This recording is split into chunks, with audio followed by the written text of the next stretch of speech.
চলে এলাম ফেনী বাণিজ্য মেলায়। আমার বন্ধু বলতেছে এটার মধ্যে উঠার জন্য, তাই জন্য দেরি না করে দুটো টিকিট কিনে ফেললাম।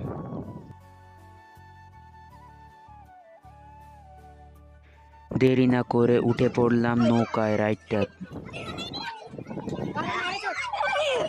এই রাইডটাতে বেশি মজা লাগলো না, তাই জন্য চলে এলাম নাগরদোলনায়। এরপর চলে এলাম দুটি টিকিট নিয়ে উঠে পড়লাম।